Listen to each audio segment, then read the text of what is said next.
Good evening. I am Kimberly Brown, Vice President of Programs for Camellia Rose, Georgia chapter of the Links Incorporated, of which Charlotte Jackson is our chapter president.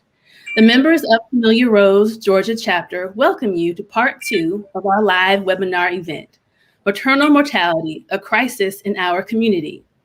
Our guests will discuss leading causes and early warning signs of maternal mortality, as well as implicit bias in maternal health care. I welcome our moderator, Dr. Juvonda Hodge.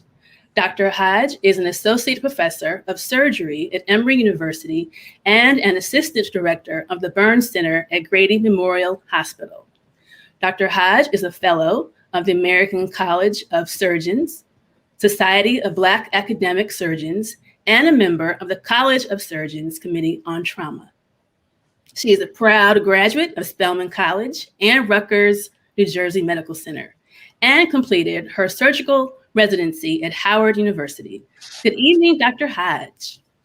Good evening, and thank you to everyone who's joining us on Facebook and YouTube. We have three fantastic Black female practitioners, I'm going to say doctors, who are here to discuss with us maternal mortality and why Black women are having, why our death rates are higher during pregnancy and why we're having so many complications. I'm going to start by briefly introducing each one of our guests tonight. The first is Dr. Diana Wilson, who is practicing at the Morehouse School of Medicine. She is an assistant professor in OBGYN. She had obtained her degree from Kansas University and trained at Truman Medical Center. So she was in private practice before joining us in Atlanta. She has a wide range of skills in the field of OBGYN, treating high risk and twin pregnancies, as well as issues that affect the adolescent and elderly patient. Her interests are in the management of menorrhagia, treatment for uterine fibroids, non-hormonal and hormonal options for symptomatic menopause, family planning, short and long-term contraception, permanent sterilization, and adolescent care. She also does procedures in the office as well as operates in the operating room. And she is very passionate about healthcare and this topic. Welcome, Dr. Diana Wilson. Our next panelist is Dr. Annette Miles. She has her MD, MPH, and she also is a practicing OBGYN doctor. She originally is from Jamaica, and originally from East Cleveland, Ohio as well. She's board certified and received her bachelor's in arts from University of Chicago and her doctorate in medicine from Case Western Reserve University School of Medicine. She has an interest in healthcare for women. She completed residency at the Henry Ford Hospital in Detroit and also trained after that in maternal fetal medicine, as well as high-risk obstetrics. She has an MPH with a concentration in epidemiology from the University of Texas, a health center at Houston. She was affiliated with Emory as assistant professor in the department. She received several teaching awards. She's worked with Southeast Permanente Medical Group for the past 16 years, is a member of the Maternal Mortality Review, Peer Review, and Perinatal Patient Safety Committee for Kaiser Permanente. Please welcome Dr. Annette Miles. Our next panelist is Dr. Manderville, who was born across the pond in Lakenheath, England, if I said that correctly, and moved to New York as a young woman. She spent her years most in New York and graduated from United Nations International School. She's an honors graduate of Wellesley College and received a medical degree from Morehouse School of Medicine, graduating with honors. She completed residency in OBGYN at Mount Sinai Medical Center in New York. And she's been in Atlanta since 1999.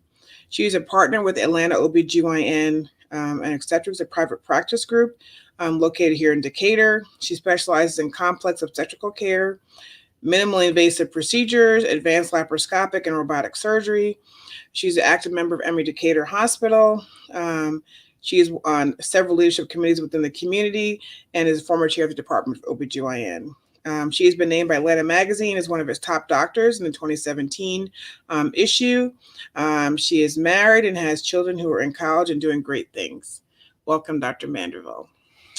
So first we had a seminar last week, talking with people kind of more focused on the statistics regarding maternal mortality and how we're doing when we're pregnant. We talked with legislative issues, and we wanted to talk this week with people who are actually on the front line, talking to moms, dealing with these issues day to day. And there are patients, not just a number, not a statistic. And I kind of wanted to start with a question like, what is what is MFM? What's maternal fetal medicine? Someone wants to address that. And what is high risk OB? What does that entail for those of us who don't do OB/GYN on a daily basis? So I can answer that. Thank you for having me, and thank you for allowing me to be a part of this very important conversation. So a maternal fetal medicine specialist is a physician that has completed their residency or trained in OB/GYN, and then also did subspecialty training, additional training in maternal fetal medicine. And maternal fetal medicine is essentially taking care of the mother, the fetus, who will then be the baby. And so it's a comprehensive care of pregnant women whose OB/GYN field may need some additional care or some extra special care. Perhaps they have high risk conditions, comorbid conditions, like chronic conditions such as heart disease, diabetes. They may have high blood pressure. Perhaps they had a difficult prior pregnancy. They may currently have a difficult pregnancy or have a complication. So a patient is referred to a maternal fetal medicine specialist for many different reasons, but usually when their OB/GYN feels that they need some additional care. And can I refer myself? I have to get a referral from my practitioner. Like, how do I know if I'm the right person? How do I get a referral? So the most common way that patients are referred to me is from their OB/GYN physician. But sometimes I will see patients that refer themselves because they had a prior history. Typically, what I recommend, however, is that patients establish care with their OB/GYN because a maternal fetal medicine specialist is a consultant. And so we work together with OB/GYNs or other healthcare providers in order to take care of the patient. So I know that there's people have these fancy birthing centers. What is a birthing hospital? And what do I look for besides, do I get filet mignon when I deliver? Do I have a whirlpool? What are those things? What does that really mean for those of us I'm not looking for that kind of care. For those women who are looking for that kind of care, what is a birthing center and what is a birthing hospital? What are the difference? That's for anyone. Just unmute yourself and answer. Okay. Well, hello, everybody. As you said, I'm Dawn Mandeville. I thank you all very much for letting me participate in this awesome opportunity and this oh so important subject matter. Birthing hospitals are basically a place where a mother comes to birth her baby. A lot of hospitals, especially in metropolitan areas, are very specialized in that. They have labor and delivery units. They have operative suites to do C-sections and any other procedures related to the surgery. It is hoped that they have regular ORs in case something happens where you have to be transferred to another OR. Birthing hospitals are different from birthing centers. Birthing centers are a place that are a little lower key in terms of the specialization. They do specialize in delivering babies, but it's in a different atmosphere, less invasive. A lot of times women, they're staffed by midwives under the supervision of doctors. They'll have doula care there as well. And most often those work out well, but sometimes those patients do have to be transferred to birthing hospitals that are more specialized in emergency care as well.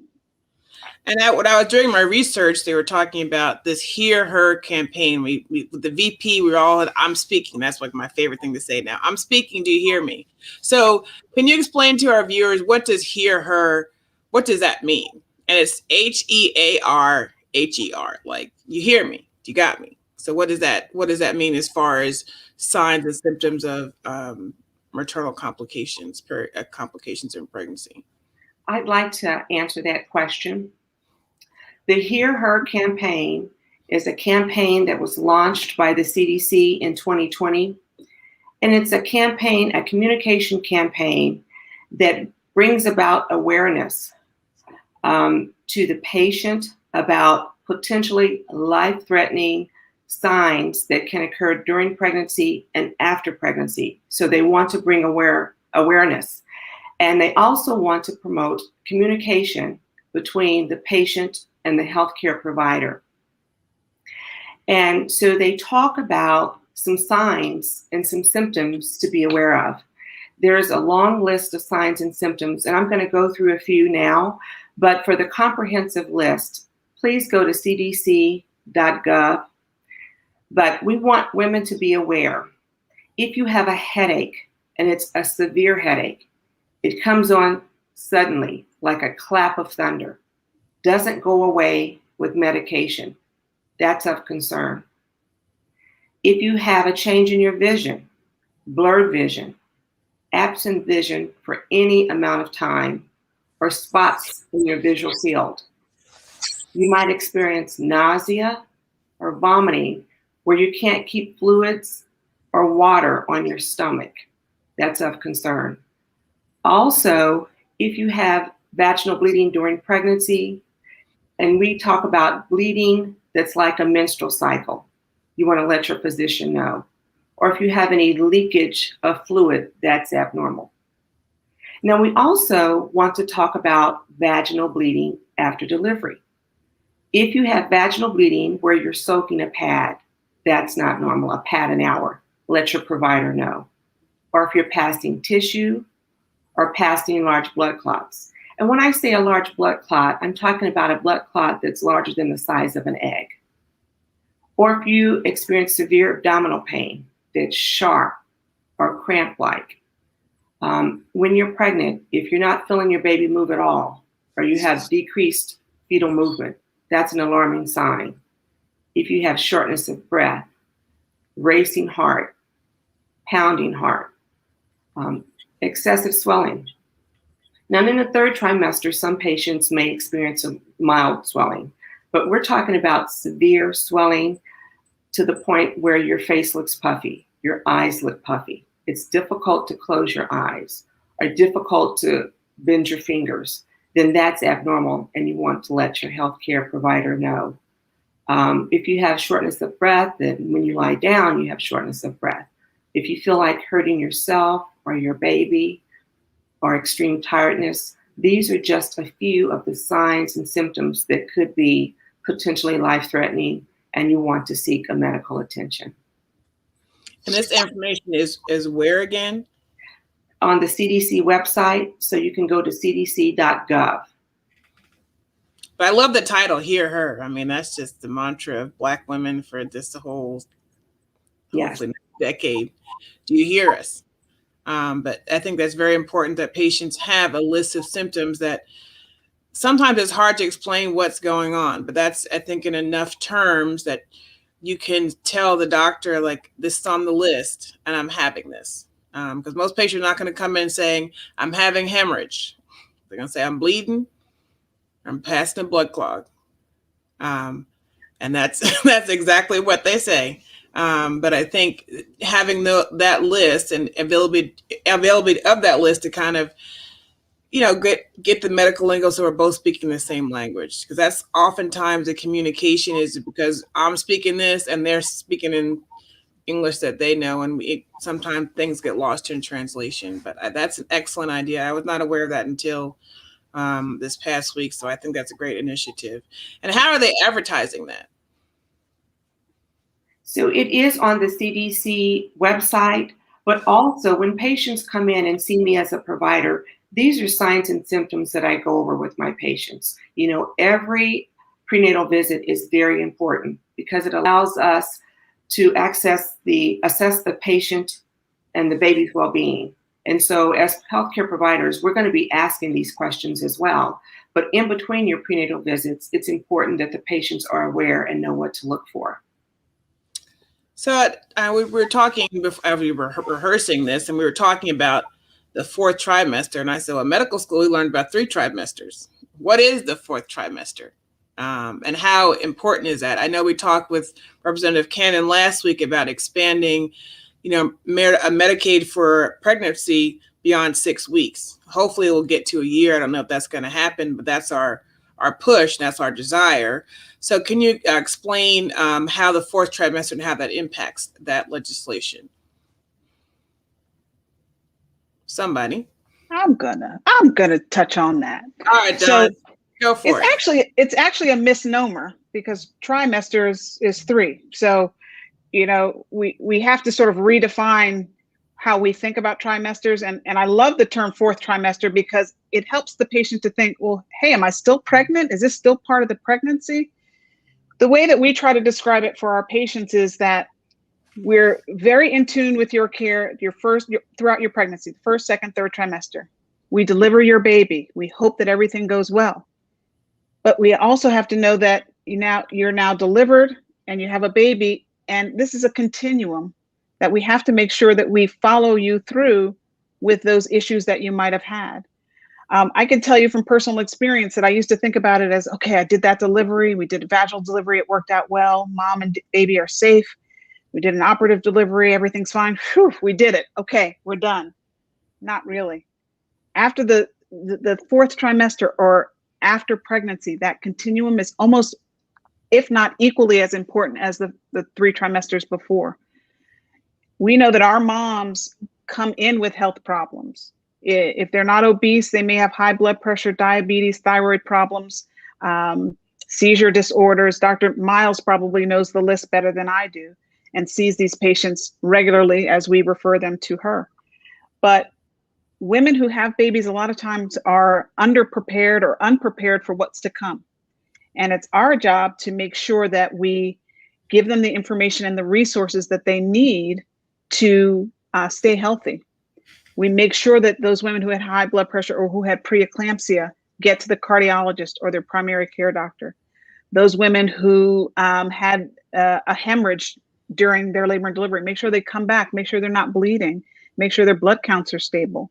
Those women who might have had depression prior to the pregnancy, making sure that she's not showing any signs of depression after, making sure she's hooked into her behavioral health provider soon after the delivery, because as you all know, it can be very overwhelming to have a baby, not sleep, be sore from either your abdomen or elsewhere, and just be all out of sorts. So these women need guidance, and not just guidance, they need the access to health care to make sure that they're taken care of.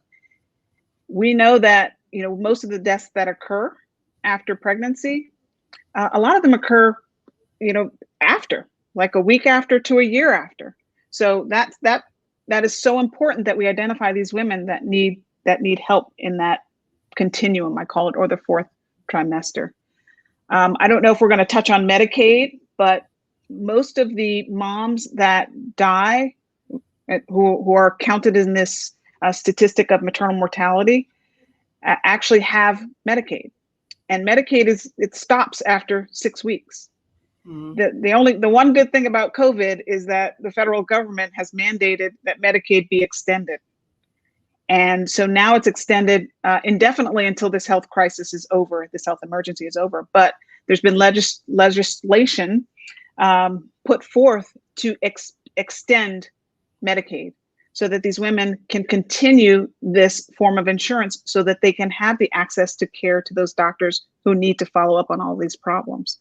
So that is a huge push, and it's kind of gotten bogged down in the federal government, but this is part of our push to make sure our moms are covered so that they will go to the providers that they need help with.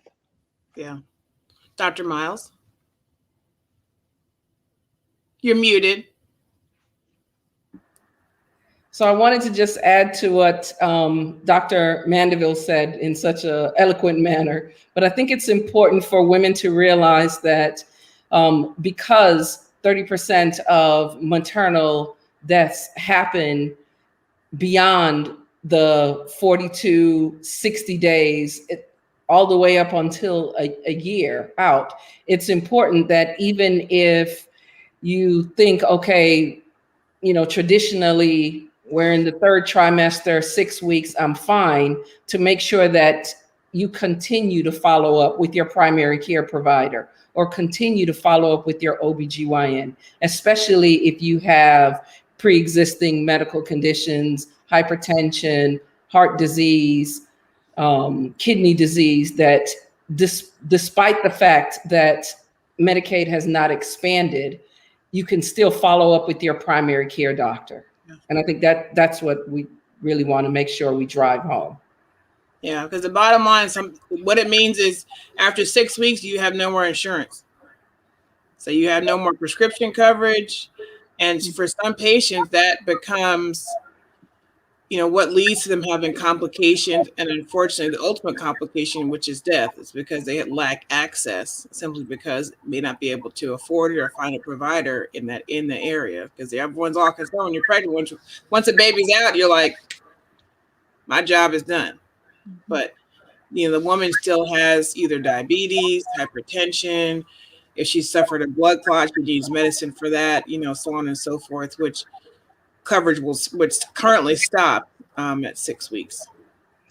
I want to make one other point, that there's Medicaid extension and Medicaid expansion. And people get it a little confused. Extension is basically extending the maternal care benefits, the pregnancy benefits, for as long as we hope, for a full year.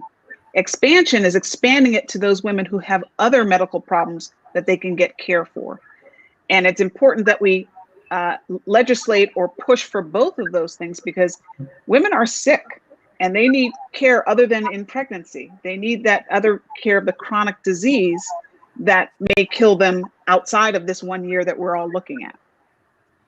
And that's a good point, Lana. We've talked about, what is preconception planning, and kind of it's like, well, how do you get healthy? Most pregnancies happen because they're not planned. But if you're thinking about getting pregnant, how do I get myself in shape to get pregnant? So what does that mean as far as conception planning? Do you go to a physician for that? I just Google it. I mean, what does that really mean? Dr. Miles, muted. Okay. So preconception counseling is very important. And as you said, about 60% of pregnancies, majority of women get pregnant and they don't necessarily plan for it. So it is important to plan for it, especially when you have pre-existing medical conditions. And even if you don't have pre-existing medical conditions, Black women are still at higher risk to develop hypertensive disorders during pregnancy, for example, preeclampsia. So your original question, what is it? It's basically sitting down with your physician and planning your pregnancy. If you have heart disease, for example, and the reason I mention heart disease a lot, it's because it's the number one reason that women die, and it's the number one reason that pregnant women die. So that's why I keep mentioning it. So you need to really optimize your health prior to getting pregnant. I think we plan for so many different things. We plan for homes. We plan for weddings.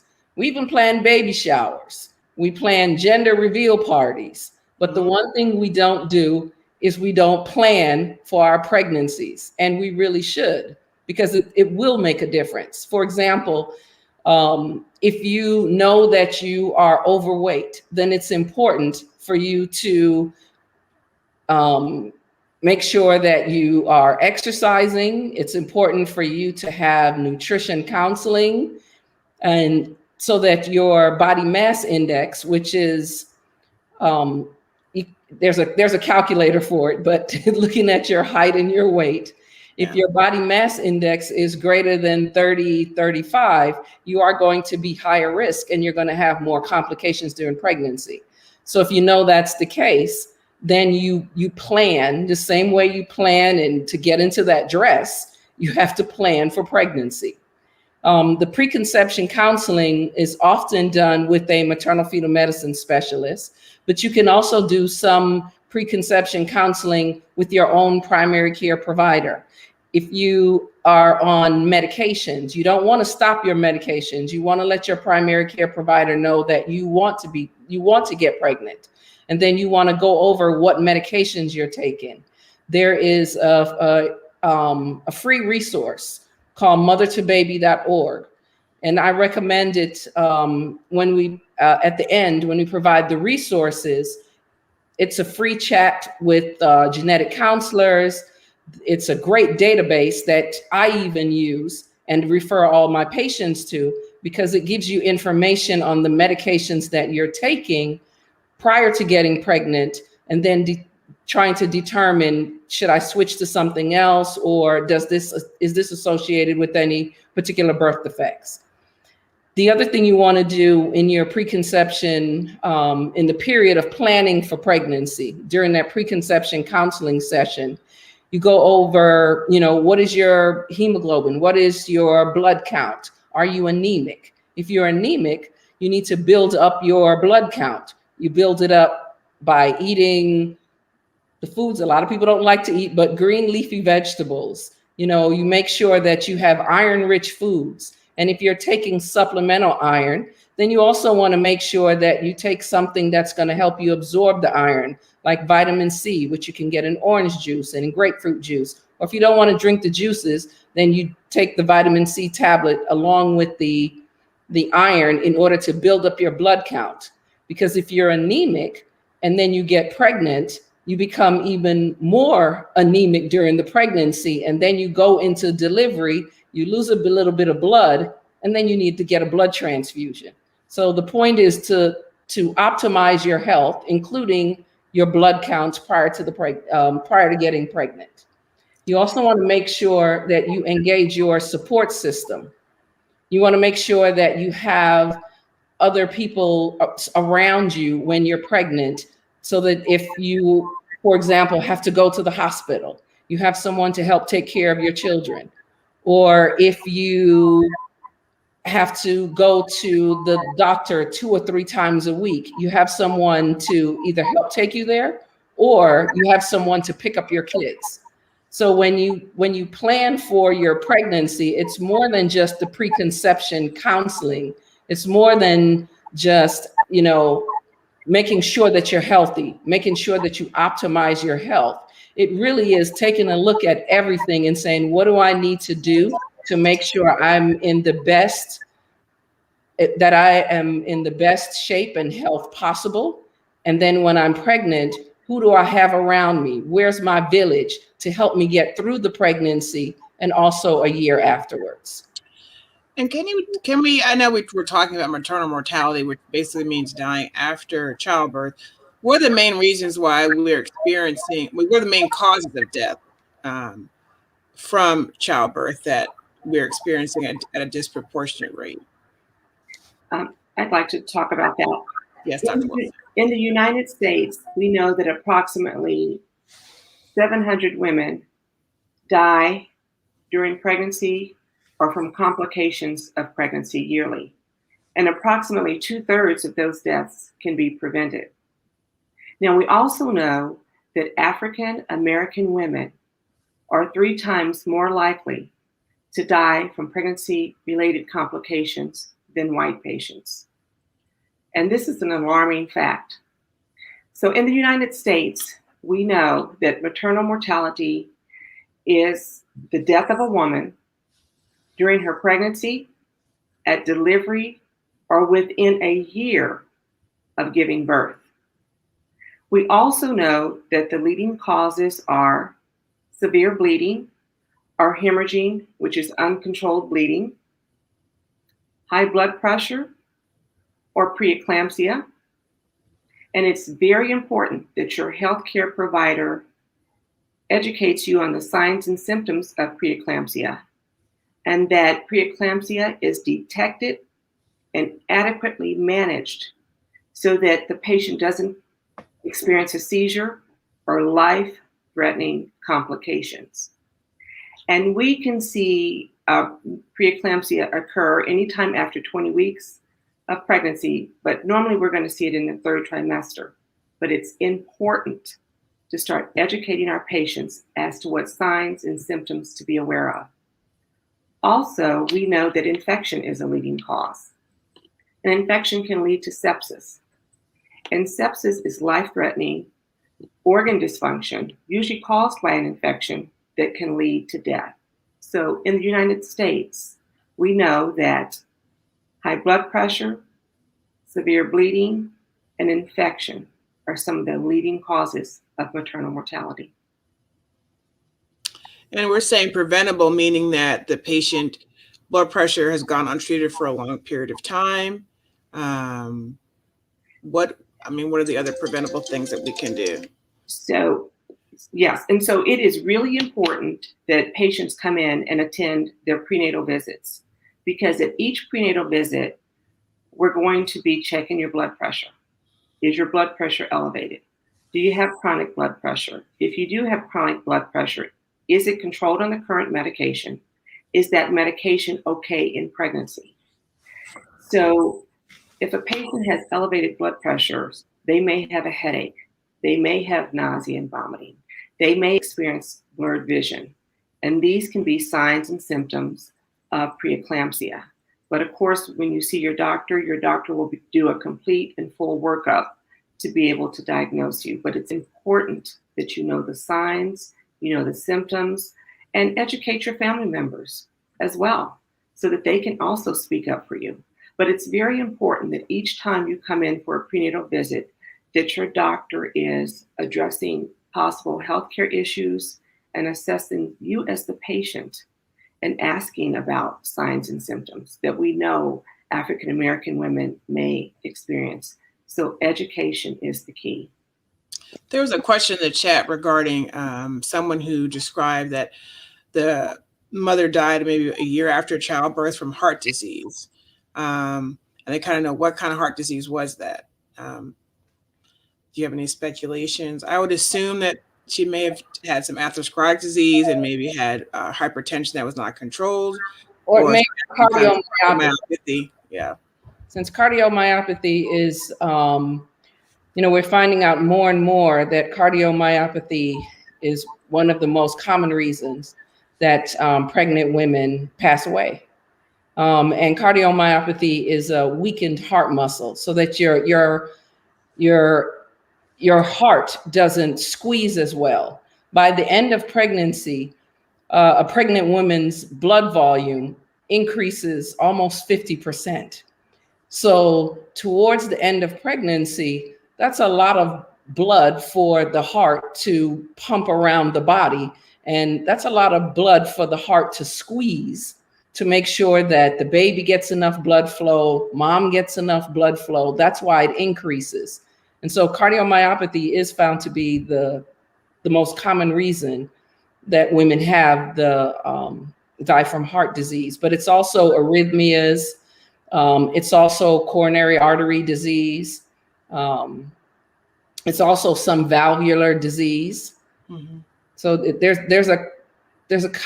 are multiple causes of heart disease, but the most common, we think the most common now is cardiomyopathy that causes maternal death. So I know that we talked about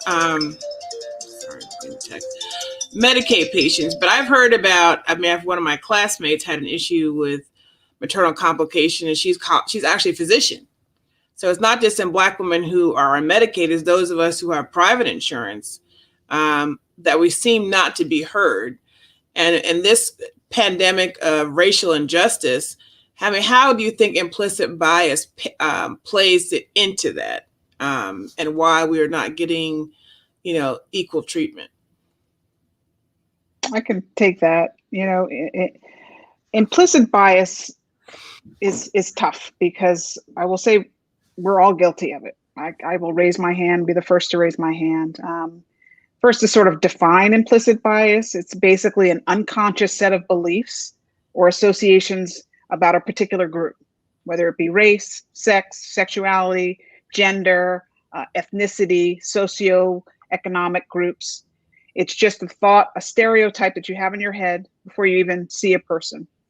And based on that, judgments are made and decisions are made based on that particular bias. We take care of a lot of different types of patients, and sometimes we're guilty of assuming what that patient is going to say or do, and that not only in our population. So Dr. Wilson, I think, mentioned the fact that we've mentioned before that women are dying. Black women are dying 3 to 4 times more than their white counterparts. It's not just the uneducated Black women, it is the educated Black women that are dying. So, what's the difference here? We should know more. We should be the ones who have that knowledge. We should be the ones who get to the hospitals, who have the insurance, who go to the best places, the best care. But obviously there's something different. And we think that little piece is implicit bias. We think it's when we get someplace, the way that we're treated, perhaps delay in treatment, poor treatment, basically based on the color of our skin. And I think there are certain actionable things that we can do to decrease this. First of all, it's recognizing it, calling ourselves out, calling those out around us who you say, she always says, well, that person's very intelligent. Well, why do you have to say she's intelligent? There's no reason to say she's intelligent. That's a given, okay? Or classify that person just based on the color of their skin. So calling out those people who don't even know what they're doing, because that affects treatment. We know that implicit bias and the things that come from that are causing us to be sick and to die. So if we recognize it, call it out, and then educate.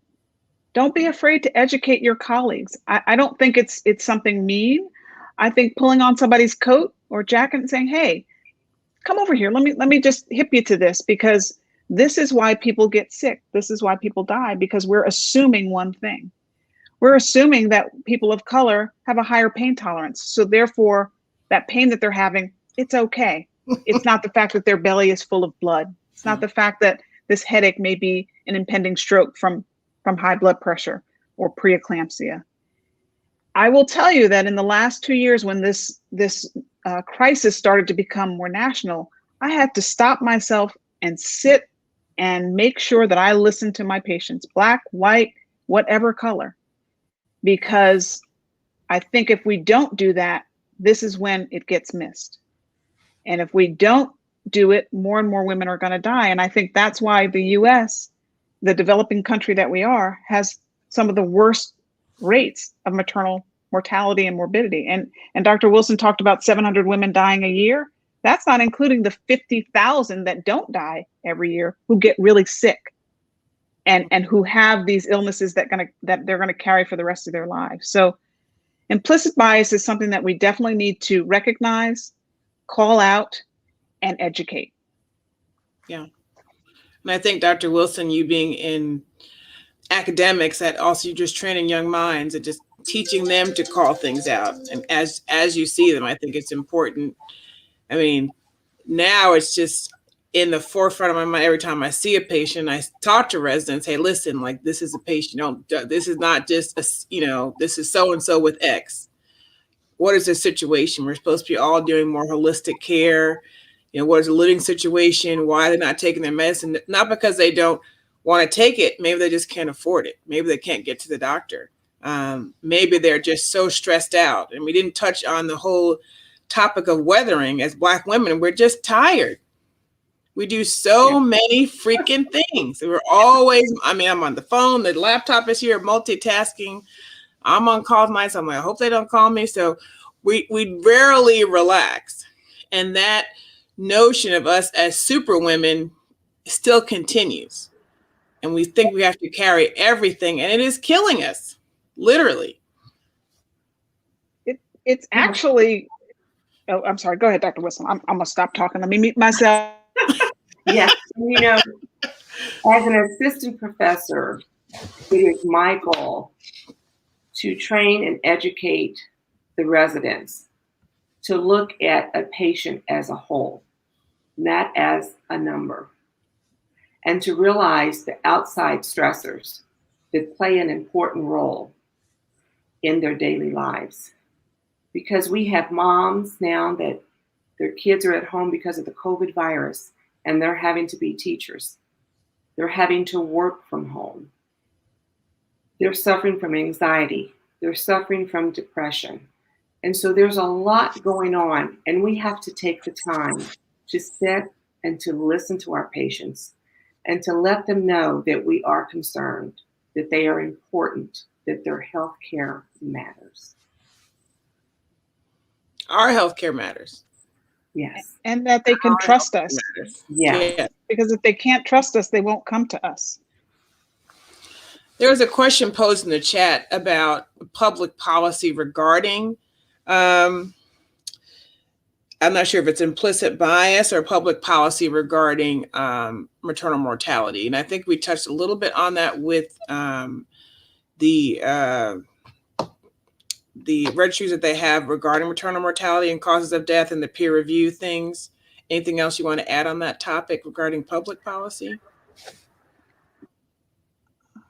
I think the federal government has, there's an act that they have proposed, and I can't recall it right now, but there is public policy that's being instituted to not only the federal mandates for Medicaid, but there are some other foundations or collaborations that are coming into play that are specifically dealing with this. And we mentioned before we got on air the New York Times article about the proclamation that Madame Vice President was involved in a few days ago. So if you all want to go to the New York Times on April 13th, it's called "The White House Issues Its First Ever Proclamation on Black Maternal Health." This is Black Maternal Health Week. So this is all encompassing. It's like I talk about that continuum. It's not just health during pregnancy and after, it's health for our lifetime. So do look at that, because that will talk about some of the initiatives that are being put forth by the government. I know that we talked the other day about this toolkit that some hospitals were using. I think it was in California, regarding inputting a patient's, let's say, height, weight, blood pressure, what stage of gestation they're at, symptoms, and kind of what their, what their treatment plan should be. Are we doing that in Georgia yet? Is that something that we're kind of moving towards? I know medicine is becoming more protocolized. Everything is check, check, check. But how do you think that would help streamline some of the care that we're giving to our patients? Well, I think, there is hope, and I'm glad you brought that up, because through the California Maternal Quality Care Collaborative, they have shown that they were able to, in California, decrease the maternal mortality rate by, number one, making sure that everyone was aware of the maternal mortality health crisis. And then number two, they developed a database. They developed a committee with many different stakeholders, not just physicians, but legislators, community partners. And then they were able to collect data. And then they also were able to put out the toolkits. So they were able to put out a toolkit for hemorrhage or bleeding. They put out another toolkit for blood clots or thromboembolism. They put out another toolkit for heart disease. They put out another toolkit for preeclampsia, another one for decreasing the C-section rate or increasing the first delivery, making sure that's a vaginal delivery. So they have been able to show that with concerted effort, with resources, with acknowledgement, with stakeholders from everywhere, that the maternal mortality rate, they actually were able to show that they were able to decrease theirs. So I think that is something that's important, because the toolkits are out there. And they are available for the hospitals. They're available for providers. I know at Kaiser, for example, we, like you said, everything tends to nowadays be either driven by toolkits, algorithms.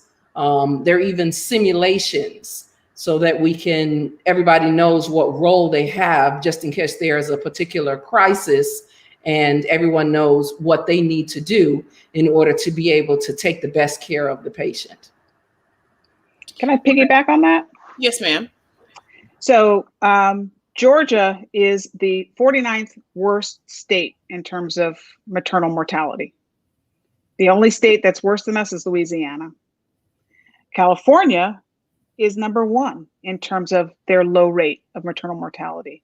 The CMQCC that Dr. Miles mentioned, they're at the forefront. And we talk about toolkits. It's not that you open up a toolkit and you pick out something and you figure out what it is that you need.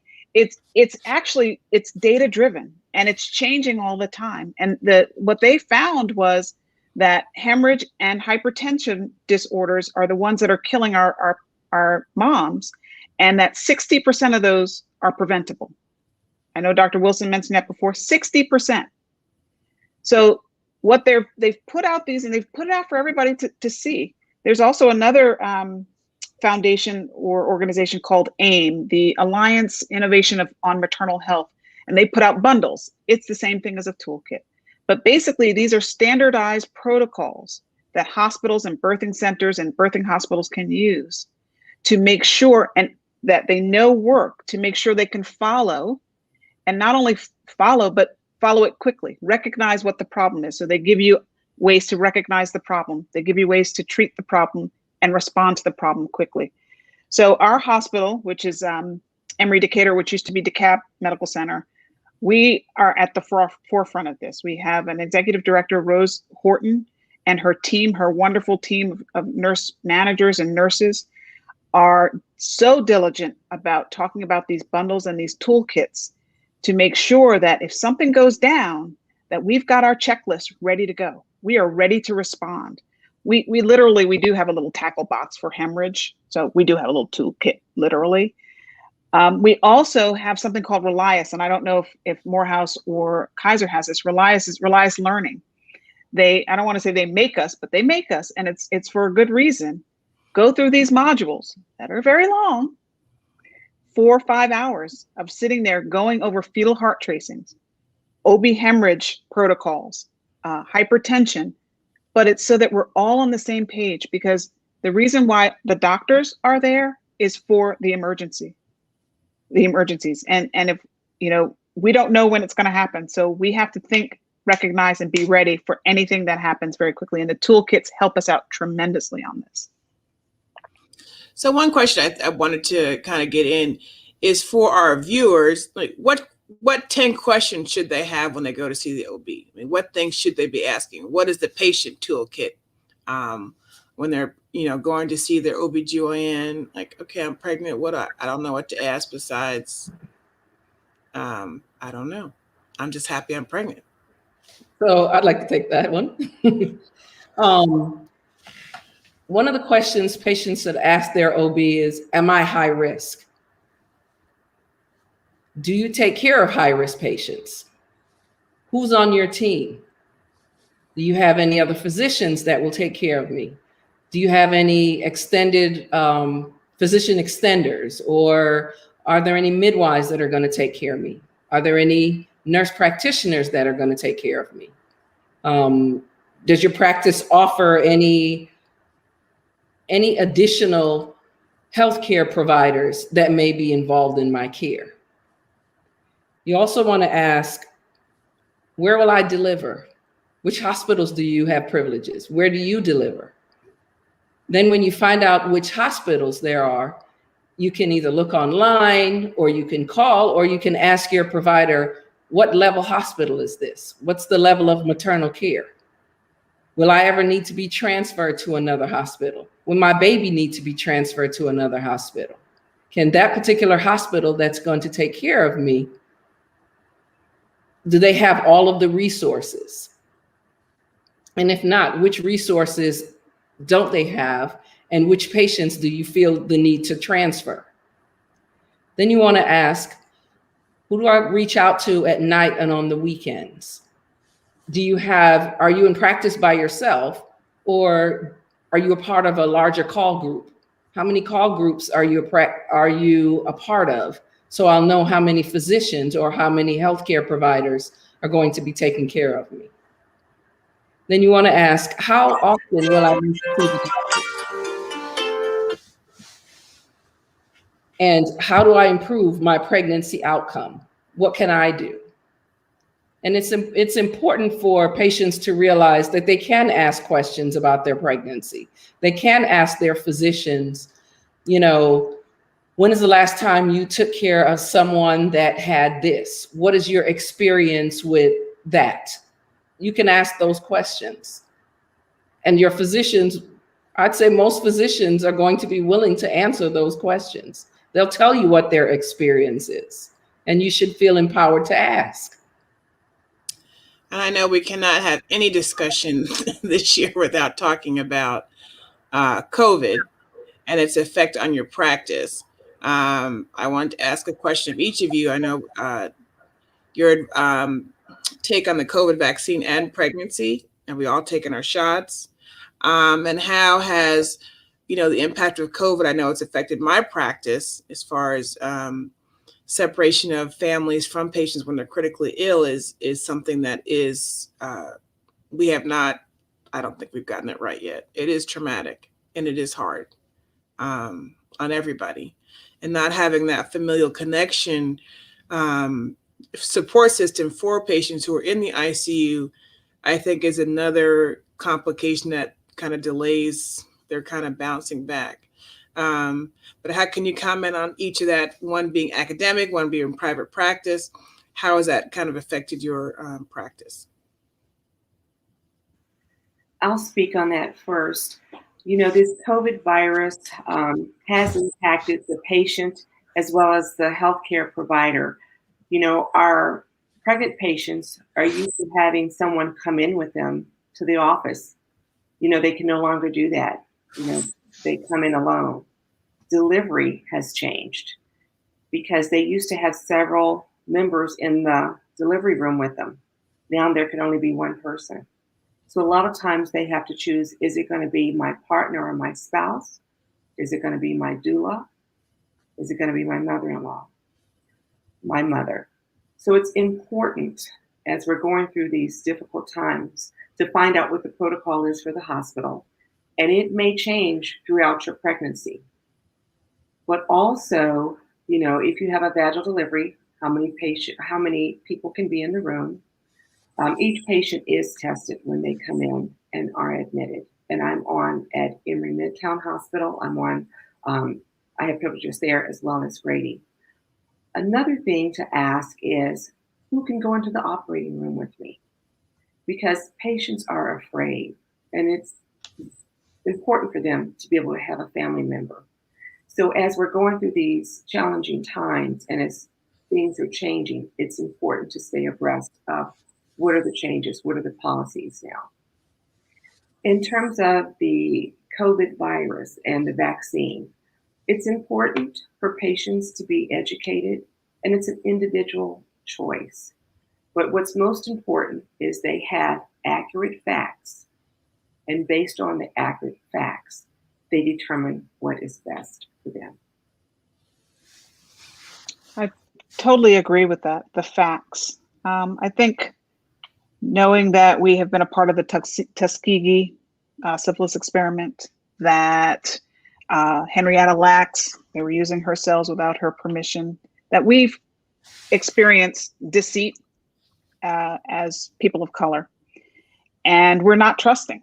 So with this vaccine, I find a lot of patients are just not trusting. They're still doing their research, and I get that. However, I tell them, I look at the risks and the benefits. Having had COVID myself and having had a very difficult time with it, I tell them this and I say, look, I'm lucky, I'm alive. I might not have been that lucky. We don't know who's going to be lucky and who's not. But what we do know is that people who have melanin in their skin do not do as well as other people. And that is a risk factor. We also know that pregnant women are immunosuppressed and so are more likely, if they got COVID, to get more sick than the average person and perhaps end up in the ICU. So I use those personal factors. I use the information that we have that the virus is not a live virus, and technically the benefit of the virus outweighs any risk.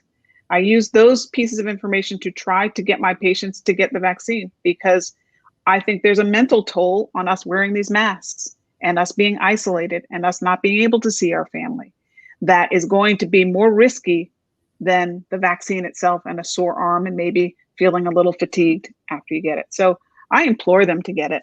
I think we don't have all the studies, but I think it's the right thing to do right now. Dr. Miles, you want to weigh in? Yes, I agree with Dr. Mandeville and Dr. Wilson. I agree that it's a personal choice, and I respect everyone's decision. But, I'm fully vaccinated, and having taken care of patients that have had COVID and witnessing them in the hospital and also in the office, and then you realize that patients, when you're taking care of patients and you realize that getting the vaccine would decrease the chance that a patient may end up in the ICU, may end up on a ventilator, may end up passing away, and they have children at home, they have families at home.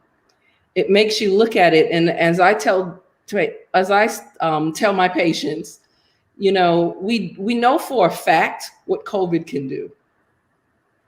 And we also know that there have been millions of people that have taken the COVID vaccine, including many pregnant women.